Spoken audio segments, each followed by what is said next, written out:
Metro line 6चा car डेपोचं काम कांजूरमार्गच्या ठिकाणी ह्या वर्षापासून सुरू होतं आहे. त्याच विषयाला जर आपण पकडलं तर मला वाटतं परवाकडे ही ई टेंडर नोटीस सगळीकडे आली होती. कांजूरमार्गच्या जी जागा आहे जिथे आम्ही इंटिग्रेटेड कार डेपो करत होतो त्या जागेवर खरं तर आम्ही लाईन 3, लाईन 6, लाईन 4, लाईन 14 म्हणजे मुंबईतल्या 2 लाईन्स आणि मग MMR रिजनमध्ये जाणाऱ्या 2 लाईन्स ह्या एकाच जागेतून कार डेपोमधून आम्ही सगळं ते इंटिग्रेट करणार होतो. पण तेव्हा आपल्याला माहिती आहे की केंद्र सरकारने त्याच्यावर आपला अधिकार बजावण्याचं काम केलं. कोर्टात गेले, मग कोणतरी प्रायव्हेट बिल्डरला आणलं, त्या केसमध्ये त्यांना घुसवलं होतं आणि हे सगळं वातावरण दूषित करून त्यावेळी कार डेपो आरेवरनं जो आम्ही कांजूरमार्गला हलवला होता, आमचं सरकार पाडल्यानंतर पहिला निर्णय ह्या खोके सरकारने जो घेतला तो हा होता की पुन्हा एकदा तो कार डेपो कांजूरमार्गवरनं आरेला नेण्याचा. ह्याच्यात आमच्याकडून तरी कुठेही इगोची गोष्ट नव्हती, कुठेही वैयक्तिक वाद नव्हता. असं नव्हतं की कुठेतरी आमची जमीन आहे आणि आम्हाला त्याचा मोबदला मिळणार आहे. पण हेतू साफ होता की एकतर आरेचं जंगल वाचावं. महाविकास आघाडी सरकार असताना 808 एकर जंगल आपण तिथे घोषित केलं. त्याचबरोबरीने ती जी जागा होती MMRCLची ती हलवल्यानंतर आपण तिथे एक फॉरेस्टचा अभ्यास केला आणि तिथे 5 बिबटे राहतात हे आपल्याला त्या CCTV आणि कॅमेरा ट्रॅपमधून सापडलं गेलं. पण हे सरकार बदलल्यानंतर तो रिपोर्ट काही अजून यांनी मान्य केलेला नाही. तिसरी गोष्ट आणि सर्वात महत्त्वाची गोष्ट ह्याच्यात, पर्यावरण जरी 1 मिनटं तुम्ही बाजूला ठेवलं तर हे 4 डेपो जेव्हा आपण एकत्र करतो तेव्हा 4 जागा ज्या तुम्हाला घ्यायला लागणार आहेत. मग आपण पाहिलं असेल आरेमधली जागा होती, मेट्रो 6साठी कांजूरची जागा जी आम्ही पहिल्यापासून बोलत होतो तीच जागा आता तिथेच बरोबर हे गेलेले आहेत.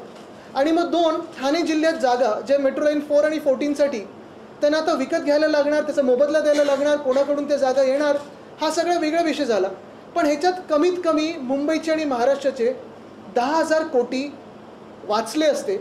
कारण 2-2.5 कोटीचा प्रत्येक कार डेपोवर खर्च झाला तर साधारणपणे 9-9.5 कोटी आपल्या ह्या कार डेपोला नुसतं विकत घेण्यात ज्या लोकांकडून ज्यांचे जागा असतील त्याच्यात जातात. ठाणे जिल्ह्यात आता मला माहीत नाही त्या जागा कोणी घेतल्यात, कोणाला त्याच्यात किकबॅक मिळणार आहे, त्याच्यात कुठचे मुख्यमंत्र्यांचे किंवा आजूबाजूचे लोकांचे काही इंटरेस्ट आहेत का, ह्याच्यात मी जाणार नाही. पण महत्त्वाची गोष्ट हीच आहे की इंटिग्रेटेड कार डेपो करत असताना महाराष्ट्राचे पैसे वाचले असते. आणि दुसरी गोष्ट म्हणजे साधारणपणे 4 कोटी जनता ही एका इंटिग्रेटेड डेपोमधून कनेक्ट झाली असती. पण आज आपण पाहताय की कुठेही प्रशासनावर काही पकड नसताना जी घटनाबाह्य मुख्यमंत्री काम करत आहेत, कोणाच्या तरी दबावाखाली, मग त्यांचे मित्र असतील, कॉन्ट्रॅक्टर असतील, बिल्डर असतील, मला माहीत नाही, पण 4 जागा 4 वेगळ्या डेपोसाठी म्हणजे 4 कॉन्ट्रॅक्टर्सना काम आणि मग परत ह्याचं रेग्युलर मेंटेनन्स सर्व्हिस वगैरेसाठी परत कॉन्ट्रॅक्ट काढायचं म्हणजे 4 अजून लोकांना वेगळं काम. हे नुसतं कॉन्ट्रॅक्ट करत जर आपण पाहिलं तर ह्याच्यात आपल्या राज्याचं हित कोणी पाहत नाही आहे. तसं जर पाहिलं गेलं तर ह्या जागेवर कांजूरमार्गच्या जागेवर जेव्हा आम्ही सांगितलेलं की ही जागा आमचीच आहे, महाराष्ट्र शासनाची आहे आणि तिथे आपण हे 4 कार डेपो एकत्र आणू शकतो, तेव्हा केस कोणी केली होती? केंद्र सरकारने. गंमत अशी आहे की महाराष्ट्र म्हणून आपण भारतातच आहोत ना. केंद्र सरकार जरी कुठच्याही पक्षाचं असलं तरी एका व्यक्तीच्या किंवा काही व्यक्तींच्या इगोसाठी तुम्ही आम्हाला आड जाणार. मेट्रो जी बनत होती मेट्रो 3 ती पण खरं त्याच्यात पण मला वाटतं 50% भागीदारी ही केंद्र सरकारची आहेच. मग नक्की तुमचं भांडण कोणावर होतं? मूळ मुद्दा हाच राहतो की महाराष्ट्राबद्दल तुमच्या मनात एवढा द्वेष का आहात, तुम्ही एवढे अँटी महाराष्ट्र आणि अँटी मुंबई म्हणून का वागता? जे तुम्ही महाविकास आघाडीचं सरकार पाडलं ते अँटी महाराष्ट्र होतं. राजकीय गोष्ट जरी करायची नसली तरी आज जर तुम्ही पाहिलं तर ही कांजूरमार्गची जागा ह्याच्यावर उत्तर देताना ह्याच जुलैमध्ये श्री राधाकृष्ण विखे पाटील जे रेव्हेन्यू मिनिस्टर आहेत त्यांनी पण उत्तर हेच दिलं आहे की ती जागा जी मेट्रोसाठी आपण घेतली होती ही महाराष्ट्र शासनाचीच जागा आहे. हे आत्ता सध्या भाजपमध्ये आहेत आणि भाजपचे मंत्री आहेत, खोके सरकारमध्ये आहेत, त्यांनी पण हेच उत्तर दिलं आहे आणि ही अधिवेशनात उत्तर दिलेलं आहे अनिल परब साहेबांना ह्या जुलैच्या सेशनमध्ये की ही जागा आमचीच आहे. म्हणजे एकच गोष्ट ह्याच्यातून कळते की जे महाविकास आघाडी सरकार म्हणून आम्ही पाऊल उचललेलं की इंटिग्रेटेड कार डेपो करायचं, महाराष्ट्राचे पैसे वाचवण्याचं, पर्यावरण जपायचं, ते योग्य होतं. आणि आज नुसतं आम्ही बोलत नाही तर हे खोके सरकार पण आमचा निर्णय होता त्याच्यावर शिक्कामोर्तब करत आहे की होय ती जागा कांजूरमार्गची ही महाराष्ट्र शासनाचीच होती. त्या केसेस विड्रॉ झाल्या, चुकीचं झाल्या, त्यांनी काय केलं मला माहीत नाही, पण केसेस आज गायब झालेल्या आहेत. कोर्टात हा आता हे चालत नाही आहे, बंद झाले कोर्टमध्ये केस, आणि ही जागा आता ती मेट्रो 6ला देतात. माझी आज परत एकदा स्पष्ट मागणी असणार आहे ह्या खोके सरकारला, जे आत्ता निर्णय घेत आहे की आज जर ही जागा तुम्ही कांजूरमार्गची जागा जर मेट्रो 6साठी घेत असाल, तुम्ही मेट्रो 3 RAची तर वाट लावतच आहात, जंगल कापत आहात, तिथे तुम्ही आता बांधायला सुरू केलेलं आहे. पण अजूनही मेट्रो 4 आणि 14साठी जी जागा तुम्ही विकत घेणार आहात, तिथे पैसा न खर्च करता, पैशाची उधळपट्टी न करता तुम्ही एकाच जागेतून करा. कारण कार डेपोला जाते कधी मेट्रो बोगी? महिन्यातून एकदा, 3 महिन्यातून एकदा सर्व्हिसिंग मेंटेनन्ससाठी, प्रत्येक रात्री काही जात नाही. तर तुम्ही अजूनही हे पैसे वाचू शकता महाराष्ट्राचे आणि कॉन्ट्रॅक्टर्स कमी करू शकता. आज पुन्हा एकदा मी मागणी करतोय की सगळे कार डेपोज तुम्ही कांजूरमार्गला न्या, कमीत कमी लाईन 6, लाईन 4 आणि लाईन 14चे तरी तुम्ही नेले पाहिजे. दुसरी मोठी बातमी जी आज मला पेपरात दिसली आणि ते पाहून पण आनंद झाला, ते म्हणजे जानेवारीपासून आपल्याच माध्यमातून मी दुसरा विषय घेत होतो, तो म्हणजे रस्त्याच्या घोटाळ्याचा. आपल्याला आठवत असेल 14 की 15 जानेवारीच्या आसपास मी पहिली बैठक आपल्या माध्यमातून घेतली आणि पहिली ही बातमी जनतेसमोर आणली.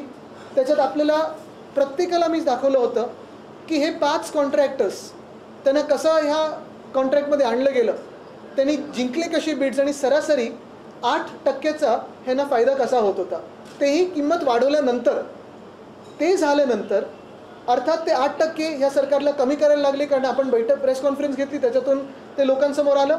पण दुसरं म्हणजे ॲडव्हान्स मोबिलायझेशनसाठी 625 कोटी जे होते ते आपल्या माध्यमातून मी हा विषय सतत घेतल्यानंतर 625 कोटी देखील, म्हणजे जे प्रॉफिट होणार तर 400 कोटीचं आणि 625 कोटी, साधारणपणे 1000 कोटी आपण ह्या मुंबईचे वाचवले.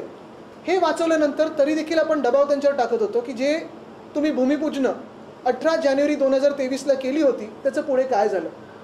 जानेवारीमध्ये प्रेस कॉन्फरन्स घेतली, फेब्रुवारीमध्ये घेतली, मार्चमध्ये घेतली, अधिवेशनात हा विषय घेतला, एप्रिलमध्ये विषय घेतला, मेमध्ये घेतला, आणि मेमध्ये मला एक यादी आली BMCकडून. ती यादी ही आहे. साधारणपणे मी पुन्हा एकदा आपल्या सर्वांसाठी आणि मुंबईच्या जनतेसाठी सांगतो की जे वर्किंग सीझन असतो रस्त्यांसाठी, तो 1 ऑक्टोबर ते दुसऱ्या वर्षाचा 31 मेपर्यंत असतो. ही यादी मला 31 मेला मिळाली होती. साधारणपणे 50 रोड्स प्रत्येक वॉर्डातले, आणि एकसुद्धा रोड पूर्ण झालं नव्हतं. सगळे सेफ स्टेज, म्हणजे अर्धवट, पण पाणी तुंबणार नाही. पाणी तर तुंबलंच, जो घोळ व्हायचा होता पावसाळ्यात तो झालाच, पण एकसुद्धा रस्ता हा पूर्ण केला नव्हता. आज बातमी ही आलेली आहे की मुख्यमंत्र्यांच्या मर्जीतील कंत्राटदारास नोटीस. ही लोकसत्तेची बातमी आजची.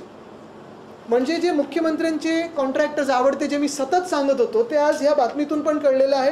तसंच मला वाटतं टाइम्स ऑफ इंडियामध्ये पण बातमी आलेली आहे. पण दक्षिण मुंबईतले शहरातले रस्ते ज्या मोठ्या पॅकेटमध्ये एका कॉन्ट्रॅक्टरला गेलेले, परत एकदा मी कॉन्ट्रॅक्टरचं नाव घेणार नाही, पहिल्यापासून घेतलं नाही 5 कॉन्ट्रॅक्टरचं नाव, कारण कॉन्ट्रॅक्टरचं आपलं देणं घेणं नाही. मी हा लढा कॉन्ट्रॅक्टर्सच्या विरोधात नाही, कारण कॉन्ट्रॅक्टर्स तुम्हाला कामाला लागतातच, पण हा लढा ह्या सरकारमध्ये जो 100% भ्रष्टाचार चाललेला आहे त्याच्या विरुद्ध आहे. मुख्यमंत्र्यांतल्या मर्जीतली म्हणजे नक्की काय हो, त्यांनी निवडलेले कॉन्ट्रॅक्टर्स जसेही असतील तसे. पण आज त्या शहरातल्या कॉन्ट्रॅक्टरला नोटीस गेलेली आहे, 15 दिवसाची टर्मिनेशनची नोटीस, की आम्ही तुम्हाला रद्द का करू नये. मला जे सांगण्यात आलं, काही अधिकारी मला सांगत होते, त्यांची नावं घेत नाहीत, नाही तर त्यांनाच नोटिसा निघतील किंवा त्यांच्यावर धाडी पडतील. पण त्यांनी पण सांगितलं होतं की पावसाळ्याच्या आधी पण ह्या लोकांना नोटिसा जाणार होत्या, पण कुठच्या तरी कोणीतरी नातेवाईकांनी वगैरे काही सेटलमेंट केलं असेल, आणि CMOतून फोन आला होता की हे आता कॉन्ट्रॅक्ट रद्द करू नका. पण आज आपण पाहतोय की दक्षिण मुंबईतलं कॉन्ट्रॅक्ट हे रद्द होण्याच्या मार्गावर आहे. आता 2 गोष्टी होऊ शकतात. 15 दिवसाची नोटीस असते, कदाचित 15 दिवसात सेटलमेंट होईल आणि ही नोटीस मागे घेतली जाईल, किंवा नाही तर ह्या कॉन्ट्रॅक्टरवर कारवाई होईल, पेनल्टी भरायला लागेल आणि ब्लॅकलिस्ट होतील. मूळ प्रश्न हाच राहतो की जी मी पहिल्या दिवसापासून सांगतोय की हा घोटाळा आहे, घोटाळा आहे, घोटाळा आहे. आज सिद्ध होतं आहे की हा घोटाळा आहे, आणि मुख्यमंत्री महोदयांना जे घटनाबाह्य आहेत त्यांना काम करता येत नाही. जे प्रशासक बसलेत त्यांना पण मी विनंती करतो, माझ्यासोबत इथे 2 माजी महापौर बसलेले आहेत, कधीतरी ह्यांना पण विचारत जा, कारण 25 वर्ष मुंबई जी सांभाळलेली आहे ती ह्या सगळ्या नगरसेवकांनी आणि महापौरांनी सांभाळलेली आहे. आपण गेले 2-3 वर्ष जो काही प्रशासक म्हणून काम करता, गेले 1.5 वर्ष, आणि त्याच्या आधी म्युन्सिपल कमिशनर म्हणून, कुठेतरी ह्या लोकांचा एक्सपिरियन्स तुम्ही हाती घेतला पाहिजे. कारण हे जसं झालेलं आहे तसंच प्रत्येक रस्त्याचं होणार आहे. आज तारीख काय हो, 13 ऑक्टोबर, बरोबर आहे. म्हणजे 1 ऑक्टोबरला जी रस्त्याची कामं सुरू व्हायला पाहिजे होती ती झाली आहेत का? नाही झाली आहेत. म्हणजे जर आजपासून कामं जर सुरू झाली नाहीत रस्त्यांची तर तुम्ही कामं सुरू करणार कधी आणि ती संपवणार कधी? बरं, नवीन कामं कधी घेणार? आता हे जर कॉन्ट्रॅक्ट रद्द झालं तर मग तुम्ही ह्याच मोठ्या कॉन्ट्रॅक्टरना देणार की जे जुने कॉन्ट्रॅक्टर मुंबईत काम करत होते त्यांना तुम्ही देणार? आणि हे सगळं करायला तुम्हाला टेंडर शॉर्ट नोटीस जरी काढली तरी 2 आठवडे तरी द्यायला लागतील. म्हणजे जाणार हे काम नोव्हेंबरपर्यंत, टेंडर उघडेपर्यंत डिसेंबर उजाडणार. पुन्हा एकदा तीच स्टोरी होणार की जे मागच्या वर्षी झालं ते ह्या वर्षी होणार की 2 वर्ष अशी जातील मुंबईची जिथे रस्त्याची कामं झालीच नाही आहेत. का?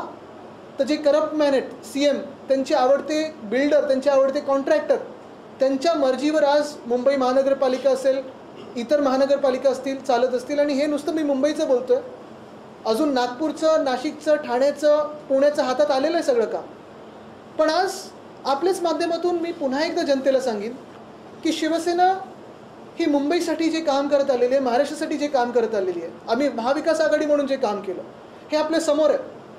काही बारकाई आम्हाला पण माहिती असतात, कारण गेले अनेक वर्ष आम्ही या मुंबईच्या कामांमध्ये नीट जपून जोपासून काम करत आलेलो आहोत. रात्री अपरात्री आम्ही मुंबईचे रस्ते इन्स्पेक्शनला बघायला गेलेलो आहोत. आणि जिथे आम्ही सांगतो की हे चुकीचं होतं आहे, ह्या घटना बाहेर सरकारने थोडं तरी ऐकून घ्यायला पाहिजे. जर त्यांच्या मनात घोटाळा करायचाच असेल तर करू शकतात. कर्नाटकाचं सरकार आपण पाहिलं, 40% सरकार होतं. आज मुंबईमध्ये, महाराष्ट्रामध्ये जे खोके सरकार चाललंय त्याचा जन्मच खोक्यातून झालेला आहे आणि 100% करप्ट सरकार आपल्या डोक्यावर बसवलेलं आहे. मी पुन्हा एकदा ह्याच सरकारला प्रश्न विचारीन की हा भ्रष्टाचार आणि हा द्वेष मुंबईबद्दल, महाराष्ट्राबद्दल तुमच्या मनात एवढा का आहे की काही झालं तरी महाराष्ट्राचं नुकसान करायचं, मुंबईचं नुकसान करायचं? काय बिघडवलंय तुमचं या मुंबईने आणि महाराष्ट्राने जो तुम्ही एवढ्या द्वेषाने बदला घेताय मुंबई आणि महाराष्ट्राचा? ह्याच्यावर तुम्हाला काही प्रश्न असतील तर तुम्ही नक्की विचारू शकता. आज सुप्रीम कोर्टामध्ये महत्त्वाची तारीख त्यामध्ये सुप्रीम कोर्टाने थेट विधानसभा अध्यक्षांना ताशेरे मारलेले आहेत. मी जो टाइम टेबल दिलेला आहे ते काही मला पटणार नाही आहे. टाइम टेबल 17 तारखेला द्यावं आणि त्यानंतर 2 महिन्यात तुम्ही दिलं नाही तर 2 महिन्याच्या आत आम्हाला निकाल लावण्यासंदर्भात मला नक्कीच. पण तुम्ही एक बघा, 1.5 वर्ष हे सरकार चाललं आणि जे 2 घोटाळे तुमच्या समोर आणले, स्ट्रीट फर्निचरचा 3रा स्कॅम आहे, सॅनिटरी पॅड वेंडिंग मशीनचा 4था स्कॅम आहे, पुणे रिव्हरफ्रंट डेव्हलपमेंटचा 5वा स्कॅम आहे. 1.5 वर्ष ह्या घटनाबाह्य सरकारच्या खालती हे सगळे स्कॅम होत चाललेले आहेत, घोटाळ्यांवर घोटाळे चाललेले आहेत. आणि मी हवेतलं बोलत नाही, हे सगळे पुरावे आहेत माझ्याकडे, आकडे आहेत आणि हे सगळे आतून आलेले आहेत, लोकांनी दिलेले आहेत मला आकडे. मुद्दा हाच येतो की आपण पाहिलं असेल अध्यक्ष महोदय जे आता ट्रायब्युनल म्हणून काम करत आहेत त्यांचा टाइमपास चाललेला आहे. आत्ता सुप्रीम कोर्टाने त्यांना एक दिलेलं दणका. पण हीच आता इच्छा राहील की लवकरात लवकर न्याय मिळो, कारण महाराष्ट्राची जनता त्रस्त आहे आणि हे घोटाळे आपल्या लोकांसमोर येतात. किती अजून घोटाळे आम्ही सहन करायचे? किती अजून मुंबईची लूट सहन करायची? किती अजून महाराष्ट्राची लूट सहन करायची? जे रस्त्याचं कॉन्ट्रॅक्ट चालू होतं त्या बीटमध्ये फक्त स्थानिक कॉन्ट्रॅक्टरांनाच समावेश होता. बीटिंगसाठी बाकीचे पण जे मोठे मोठे आहेत त्यांना काय नाही. मला वाटतं आपण पाहिलं असेल, ठीक आहे, कॉन्ट्रॅक्टर कोणी येऊ शकतं. मी पुन्हा एकदा सांगेन की कॉन्ट्रॅक्टरचं नाव मी आत्तापर्यंत घेतलं नाही आणि कधीच घेणार नाही, कारण हा लढा कोणी कॉन्ट्रॅक्टरवरून मला भेटावा ह्याच्यासाठी नाहीच आहे. मध्येही खूप निरोप आले पण मी एकसुद्धा भेटलो नाही, कारण सेटल होणारे हे आज मुख्यमंत्री कार्यालयात बसलेले, तिथे नाही, मातोश्रीत नाही बसत. आणि म्हणून मी पुन्हा एकदा सांगतो की हे जे घोटाळे आहेत ह्या घोटाळ्याची सखोल चौकशी आमचं जे सरकार येणार आहे, आता जेव्हा निवडणुका लागतील, हे सरकार बरखास्त झाल्यानंतर आमचं सरकार येईल आणि ज्यांना जेलमध्ये पाठवायचं असेल त्यांना आम्ही पाठवल्याशिवाय राहणार नाही, कारण ही लूट तुमची आणि आमची, मुंबईकरांची, महाराष्ट्राची.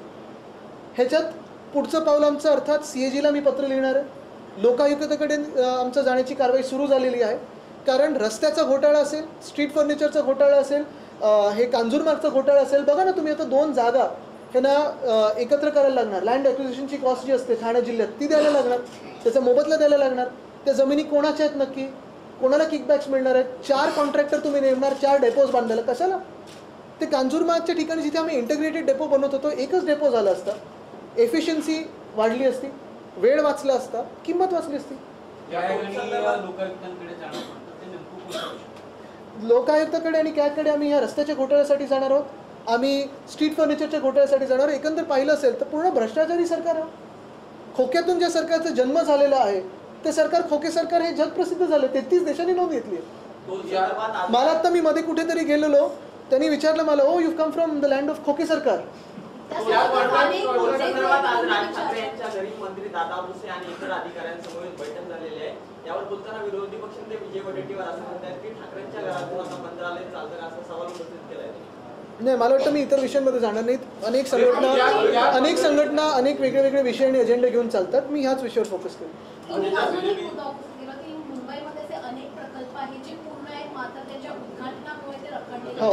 त्याच्यामुळे धन्यवाद, आपण हा विषय घेतलात. कालच मी ट्विट केलेलं, नवी मुंबईमध्ये मला वाटतं 3 की 4 महत्त्वाचे प्रकल्प आहेत, मेट्रोपासून कितीतरी वर्ष रखडलेले प्रकल्प, जे आत्ता 4-5 महिने होऊन पूर्ण झालेले आहेत. मला वाटतं एक बातमी अशी होती की मेट्रो जूनपासून तयार आहे, तरी पण घटनाबाह्य मुख्यमंत्र्यांची वेळ मिळत नाही, ते सतत दिल्लीला जात असतात. मी त्यांना विनंती करीन की एक समारंभ दिल्लीत तरी ठेवा, एअरपोर्टला उतरल्यानंतर बटन दाबा आणि उद्घाटन करा. पण किती वेळ थांबायचं लोकांनी? आणि मूळ मुद्दा हाच येतो ना की ही इन्फ्रास्ट्रक्चरची कामं आहेत, फ्लायओव्हरची कामं आहेत. तुम्ही बघा, हल्ली बाथरूम पण जर आम्ही बनवले तर आमचे मोठे फोटो लागतात. कशाला? आम्ही जनतेचे प्रतिनिधी आहोत, पण पैसा पण हा जनतेचाच असतो. ठीक आहे, आमची छोटी आमचं फलक लागू शकतं, पण तुम्ही वेळेत जर केलं तर ठीक आहे, रिबिन कटिंग करा, फटाके फोडा, जे काही करायचं करा, पण तुम्हाला वेळ नाही आहे म्हणून उद्घाटन होणार नाही आणि जनता त्रस्त राहणार, जनता अडून राहणार. हा कुठचा न्याय झाला? You mentioned about the Kanjurmarg issue. So they are going to buy 2 plots in. Exactly. Exactly. What prevents you from filing a PL to stop this nonsense which is happening? I believe the most important thing for me as someone in the opposition is to expose the scams of this Koke Sarkar. The first thing that has come out in yesterday's newspaper is about the work that will start at Kanjurmarg for the Metro Line 6. Now if you see, Metro Line 6 Kanjurmarg issue has been pending since almost 2020. We have been saying that this from day one, that this land belongs to Maharashtra, government of Maharashtra. We wanted an integrated depot of Metro Line 3, 6, 4 and 14, from where you could connect almost 3.5 to 4 crore people of Mumbai and MMR together, increasing the efficiency of metro, reducing the cost by almost 10,000 crores and reducing time being wasted on building this. Today what this illegal government, illegal regime in Maharashtra has done, it has created one car depot in RA, which is against environment. The other car depot now at Kanjur, the cases have magically disappeared, the litigants have disappeared. The government of India suddenly feels that this land also belongs to the government of Maharashtra, when funnily enough in Metro 3, government of India is a part of Metro 3. It is a stakeholder in Metro 3. And then 2 more land acquisition parcels will be taken up in Thane district. Now the question to be asked is, who own the land there? Who will get the kickbacks? And why spend so much money when you can actually have an integrated depot in Kanjurmarg itself? The question is about the pendency in Lokayukt. As you said that you will be taking up this issue in the Lokayukt, but we know that the issue of pendency is there. So my question, it's a repeated question because every time I ask you why Aditya Thackeray Shiv Sena or Yuva Sena is not approaching court with this kind of cases, because every time you have said that we will approach, but since March you have not approached. Absolutely, because we have hope that we will exhaust other resources first before we approach the Honorable Court. We go to the Honorable Court only as the last means. We will approach the Lokayukta, Honorable Lokayukta and CAG on this. We have been raising this issue as elected representatives and we hope to get justice. Very soon you will see that this illegal regime will fall, will have to be dissolved. After the elections, when we form our government, we will pursue an investigation, a thorough, free and fair investigation in these cases. And we will punish whoever is corrupt in this. Mumbai महापालिकेच्या आयुक्तांना तुम्ही बरीचशी पत्र लिहिली होती या संदर्भात, street furniture घोटाळ्याच्या बाबतीत पत्र लिहिली, काही उत्तरं आलीत त्यांच्याकडे? उत्तर आता थोडी येत असतात, कारण मी सांगितलं की ब्रीच ऑफ प्रिव्हिलेज मूव्ह करीन, पण त्या उत्तरांमध्ये एवढं गोल असतं की त्याच्यातून काही निष्पन्न होत नाही. महत्त्वाची गोष्ट हीच आहे जी आम्ही सतत सांगत आलेलो आहे की तुम्ही प्रशासक म्हटल्यानंतर प्रत्येक व्यक्तीचं आणि मुंबईकरांचं देखील ऐकणं गरजेचं आहे. नुसतं मंत्रालयातून किंवा मुख्यमंत्र्यांकडून जे बिल्डर कॉन्ट्रॅक्टर येतात त्यांना वेळ देतात आणि जनप्रतिनिधी किंवा माजी नगरसेवकांना वेळ देणार नाही, हे योग्य होणार नाही. तुम्ही प्रशासक म्हटल्यानंतर ते शहराचे प्रशासक आहात. जे आम्ही प्रश्न विचारतो ते जनतेसाठी विचारत असतो.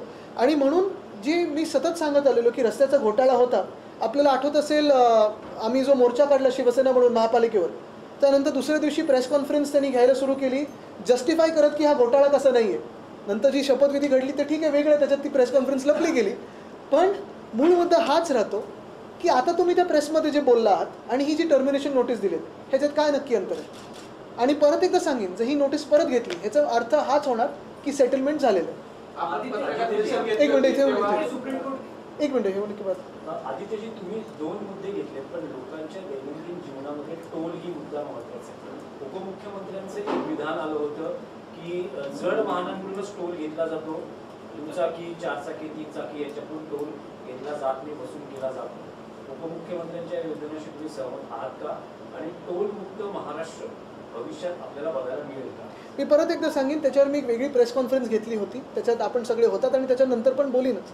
पण आज जो टोलबद्दल मी बोलतोय हा तुम्हाला न कळत तुमच्या खिशातून तुमच्या टॅक्समधून जो लुटलेला टोल आहे, हा मेट्रो लाईन 6चा असेल, ह्या रस्त्यांचा असेल, हा सगळ्यात महत्त्वाचा विषय आहे. कारण आज तुम्ही जो टॅक्स भरता विश्वास ठेवून की ह्याच्यात भ्रष्टाचार होणार नाही, हा भ्रष्टाचार आपल्या डोळ्यादेखत होत आहे. आणि तो आज या नोटिसा काढून किंवा तिथेच बनवून हे सरकार मान्य करत आहे. मला वाटतं हा खूप मोठा विषय आहे. एक मिनट मागे जाऊन जहाँ पे सुप्रीम कोर्ट के अध्यक्ष ने काफी नाराजगी जताई जिस प्रकार से राहुल गांधी पर फैसला ले रहे, उन्होंने समय सीमा तय करने की बात की और 2 महीने के भीतर इस पर फैसला बिल्कुल जो कार्रवाई शुरू है आज, अगर आप देखें तो स्पीकर साहब अभी सिर्फ स्पीकर नहीं है, अध्यक्ष महोदय नहीं है, लेकिन वो अभी ट्राइब्यूनल के रोल में काम कर रहे हैं. यही उम्मीद रहेगी कि वो फ्री और फेयर काम करें, लेकिन टाइम बाउंड काम करें, मर्यादित समय में काम करें ताकि न्याय मिले. Delayed justice is justice denied जो कहते हैं, आज बात उसी पे आई है. अगर आप देखें तो 1.5 साल ये मामला चलता रहा है और उसी में ये सारे जो घोटाले हैं, जैसे कर्नाटक में 40% सरकार थी, हमारे यहाँ तो इस सरकार का पूरा जो जन्म है वही खोखे से हुआ है. 100% भ्रष्ट ये सरकार बनी हुई है. और बात यही होती है कि कितने दिन जो संविधान के खिलाफ ये कार्रवाई चल रही है इस सरकार की, ये सरकार भी नहीं मानता, मैं तो रेजिम कहता हूँ इसे, कितने दिन चलेगी. और हमें यही अपेक्षा है कि यहाँ के जो अध्यक्ष महोदय हैं वो जल्द से जल्द निर्णय ले, या फिर हम सीजे साहब के पास वापस जाने वाली है. आज अगर आपने कार्रवाई देखी तो स्पष्ट होगी कि उसमें भी जो नाराजी उन्होंने जताई है वो सारी जनता जता रही है. 6,000 कोटींचा प्रोजेक्ट होता, त्यातली 10% रक्कम देण्यात आली होती, मात्र कामाला अद्याप सुरू नाही झाला. नाही, ती अडली. आपण प्रेस कॉन्फरन्स घेतल्यानंतर ॲडव्हान्स मोबिलायझेशन अडला. आपण प्रेस कॉन्फरन्स घेतल्यानंतर साधारणपणे जो 8%चा आहे ना प्रॉफिट होणार होता अबव रिवाइज एस्टिमेट कॉस्ट, तो अडला. 1,000 कोटी आपण वाचवले मुंबईचे. कॉन्ट्रॅक्टरना फाईन देखील लावण्यात आला होता. काय आहे की फायदा नाही झाला म्हणून किकबॅक नाही मिळणार म्हणून काम सुरू नाही झाले. पण तुम्ही विचार करा, स्वतःच्या स्वार्थासाठी मुंबईचे रस्ते रखडून ठेवणं हे किती योग्य आहे. मुंबई महापालिकेची संदर्भातला प्रश्न आहे. मुंबईच्या सुशोभीकरणासाठी ज्या ठिकाणी पद्धती आहेत तिकडे ऍडिशनल निधी सुद्धा लावले जातात, पण आपल्या सरकारच्या काळामध्ये कोळसा जो होता त्याचा प्रश्न उपस्थित झाला होता. आगामी काळामध्ये हे जे दिवे ऍडिशनल लावले जाते त्यामुळे मुंबईवरती वीज पुरवठा किंवा वीज निर्मितीचं संकट येऊ शकतं. त्याच्यावर हातात जे काही पेपर आलेले आहेत त्याच्यावर आपण प्रेस कॉन्फरन्स घेऊच, कारण हे ब्युटिफिकेशनच्या नावाखाली जो मोठा घोटाळा झाला आहे आणि हे G20चा पण, ते सगळे कागदपत्र हातात आलेले आहेत. त्याच्यावर लवकरच आपण बोलू. मनोज जरांगे पाटील यांनी सरकारला दिलेली 40 दिवसाची मुदत संपत आलेली आहे. काल बोलताना मंत्री छगन भुजबळ असं म्हणाले की मराठा समाजाच्या सभेसाठी जवळपास 7 कोटी रुपये कुठून जमवले असा प्रश्न त्यांनी उपस्थित केलेला आहे. कसं बघता उद्या जालन्यामध्ये जवळपास 150 एकरवर जरांगे पाटील कार्यकर्त्यांसमोर मी सभा घेत आहेत. परत एकदा सांगेन की मी जास्ती विषय दुसरीकडे नेणार नाही. हा विषय महत्त्वाचा आहे आणि आम्ही ह्याच्यावर बोलत असतोच. आत्ता पण मी छत्रपती संभाजीनगरमध्ये असताना ह्याच्यावर बोललो होतो. नुसतं एकच आहे की ह्याच्यात खरा जनरल डायर कोण लाठीचार्ज करणार आहे हे पण आम्हाला कळलं नाही. खारघरचा रिपोर्ट सादर झाला आहे, समोर कधी येणार. पण आज मी परत एकदा विनंती करेन आपल्याला की हे 2 महत्त्वाचे विषय आहेत. कारण मी जे काही आधीपासून म्हणजे एकतर विषय कांजूरचा आम्ही महाविकास आघाडी सरकार असल्यापासून, आणि दुसरं म्हणजे ह्या जानेवारीपासून आम्ही ओरडत आलेलो आहे आणि मी आपले आभार मानतो की आपण पण तेवढंच ह्याला वेळ आणि स्पेस देत आलेला आहात. कारण हा विषय जरी हे वरती गरागरा फिरणारे मुख्यमंत्री असतील, मंत्री असतील, त्यांच्या दुनियेत खुश असतील कॉन्ट्रॅक्टर्सच्या आणि बिल्डर्सच्या, हे विषय आपल्याला रोज भेडसावणारे विषय आहेत. हे विषय आपल्या टॅक्समधून विषय होणार आहेत. हे विषय आपल्याला खड्ड्यात घालणारे विषय आहेत आणि म्हणून हा विषय खूप महत्त्वाचा आहे. रस्त्यांचा घोटाळा आणि कांजूरमार्गची जागा, मी पुन्हा एकदा सांगेन की आज महाराष्ट्राचे 10,000 कोटी वाचू शकतात. 3 तरी कार डेपो ह्या कांजूरमार्गला 102 एकरमध्ये होऊ शकतात. कदाचित त्यांचा हा विचार असेल की कांजूरमार्गमध्ये पण एक छोटं स्टेशन करावं आणि उरलेली जी जागा आहे ती बिल्डर मित्रांना ट्रान्झिट ओरिएंटेड डेव्हलपमेंटच्या नावाखाली देऊन टाकायची. त्यांचं म्हणणं की 15 हेक्टर जागेतच ते पण 102 एकर असताना तुम्ही कशाला 15 हेक्टर म्हणजे बाकीचे काही बिल्डरांच्या घशात घालणार आहे का? त्यांनी मेट्रो 4 आणि बाकीच्यांसाठी तर ठाण्यात घेत आहेत. मूळ मुद्दा हाच आहे की चला ठाण्यात तुम्ही चारी करायच्या ठाण्यात चारी करा, पण एकत्र जर केलं तर एका नोडल पॉईंटमधून तुम्हाला 3.5-4 कोटी जनतेला केटर करता येतं, तेवढी जनता जोडता येते. Mumbai east west north south आणि MMR प्लस रिपेअर मेंटेनन्स सगळं एका ठिकाणी येतं. तिथूनच BSTचं तुम्ही डेपो करू शकता. अर्बन प्लॅनिंग च्या माध्यमातून तुम्ही हे काम घडवू शकता. आपण पर्यावरण मंत्री होता. उरण हे ठिकाण आहे जे देशातलं सगळ्यात जास्त वायू प्रदूषण असलेलं ठिकाण आहे असं घोषित झालं आहे आणि आपण देखील पर्यावरण मंत्री आज मुंबईतला स्मॉग बघा. I think I want to ask you one question. The law and order situation under this government has gone for a toss. This morning in Kashmir, during daylight, somebody came to open fire at the shopkeeper. And recently, Hotel Marine Plaza at Marine Drive, prime location, costing about 500 rupees. Because with pressure from the underworld, tapes are there. That hotel is sought to be taken over by some vested interests for 8 lakhs. Hotel with 500 rupees. Tremendous pressure is due. But what is more important is that despite the auditors going to the Mumbai police to complain about the underworld's threat, nothing is being done by this government. No, I think if you see in a government where MLAs who fire their guns in police stations and can show their guns in a Ganpati Bappa Mironuk, in a place where you have ministers who abuse women and women MPs and still there's no action taken on them, in a government under where one MLA's son is caught on CCTV kidnapping someone and there's no action taken on them, what justice and what law and order do we expect? Last शेवटचा प्रश्न. आणि मागच्या 3.5 महिन्यापासून राज्यात पाऊस नाही, सगळीकडे दुष्काळाचं सावट आहे, धरण सत्रामध्ये पाणी संकट सुरू झालेलं आहे. उद्योगांना सुद्धा पाणी पुरवठा चालू आहे, ते बंद करणं, आरक्षित करणं गरजेचं आहे. मात्र सरकार निर्णय घेत नाही, शेतकरी संकटात आहे, सोयाबीनच्या उत्पादनामध्ये घट झालेली आहे.